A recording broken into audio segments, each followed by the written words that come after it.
Thank you, Jim. So there's absolutely no pressure on me to be funny now whatsoever for the next hour. So we're here to celebrate failure. Those of you who have ever worked with a US entrepreneur will know that you're not a genuine entrepreneur until you've at least failed once. And another famous American entrepreneur, Thomas Edison, said, "I failed my way to success. I now know 1,000 ways not to make a light bulb." And that should be our guidance, because there's two reasons why failure tends to happen. One is through ignorance, because we have a partial understanding of the way the world works and the way the system works. The other one is ineptitude, because we know that the knowledge exists, but we don't know how to apply it. So we're going to make some judgments this evening about whether our guest failures are about ignorance or ineptitude. And the challenge is because sustainability is a unique combination of both. It builds on a kind of increasingly complex and interconnected world, which is speeding up. So both complexity and velocity are combining to make our ignorance, and in combination with our ineptitude, a recipe for failure. And we need to be frank and honest about failure, because that's the way that this openness will translate into genuine change. So fail first, fail faster, and fail better. And we are obviously in the era of epic fails. So I was going to set the scene with a couple of examples of failure from over the years. Those of the older ones of you remember Gerald Ratner. Ratner's used to be a kind of bastion of the high street, selling a product which its own founder famously described as total crap. This was in an address to the Institute of Directors in 1991. He managed to wipe £500 million off the value of his own business overnight, and obviously Ratner's has now disappeared from the high street. We have another example, Cadbury's, the chocolate giants, with their school sports equipment initiative. This was an initiative a bit like Tesco's Computers for Schools. You might remember kids had to eat bars of chocolate in order to get vouchers to buy school sports equipment. Not the neatest narrative, especially when it would require you to eat about £2,000 worth of chocolate to get a volleyball net, which is equivalent of 1.25 million calories. And we reckon that in order to get all of the vouchers that Cadbury were putting out there, British school kids had to have eaten 2 million kilos of fat. So again, a bit of an epic fail on the communications front. My next example is from Hyundai.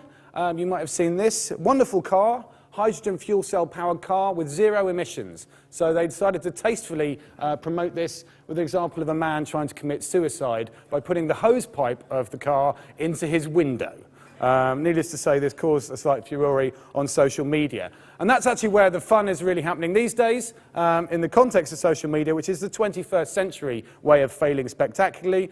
I'm sure we've all had fun at the tweets from British Gas at the beginning of November, on November the 6th, where they put, the same day that they put 9.2% price rise onto energy bills, decided it would be a good idea to put their consumer affairs manager onto Twitter, with great lines such as, have you found a way to channel angry consumer feedback into electricity?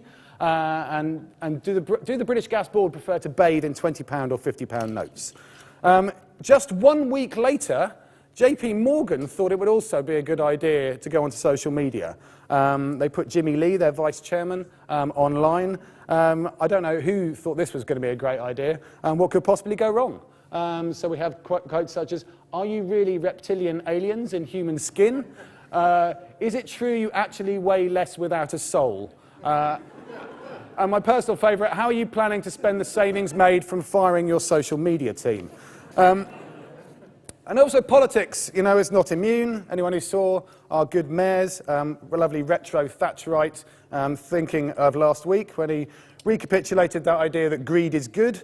Both branding the poor as being necessary in order to have inequality to drive economic growth, and actually telling that the successful, that their primary motivator was greed, thereby telling people they were essentially some people were born stupid and some people were born gifted, thereby managing to insult both camps simultaneously. And last, but by no means least, the all-time classic favourite, which I'm sure I have shared with you before at some particular point, but only because it's so brilliant, Tesco's epic, buy a low-energy light bulb and win air miles, one which will keep on coming back time and time again. So that's just a little context of failure to set us up for this evening. The format, as Jim said, is based on Strictly Come Dancing. We have 4 plucky, brave, courageous contestants going to stand up here for 5 minutes each. We will then have 5 minutes judge feedback from our expert judging panel here. To my left, on the far left, we have Robert Phillips, former CEO of Edelman Europe, and an expert on honesty and trust in business. There's probably a few PhDs in that. In the middle, we have Charmaine Coutinho from Good Energy, who is a stand-in for Juliet Davenport, who appropriately failed to turn up this evening. And on the right, we have Dax Lovegrove, Head of Business and Strategy at WWF, many of you familiar with. He's been doing this job for 7 years, so we could ask him how successfully that particular challenge is going.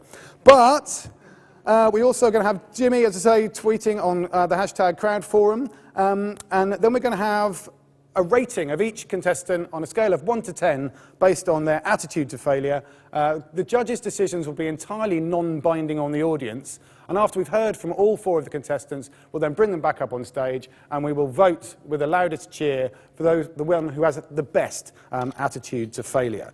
So without further ado, let us welcome our first contestant onto the stage.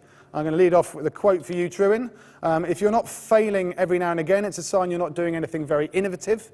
Quote from Woody Allen there. And Trewin's going to tell us about how he tried to become the media baron and Murdoch of sustainability. So please welcome to the stage, Trewin Restorick.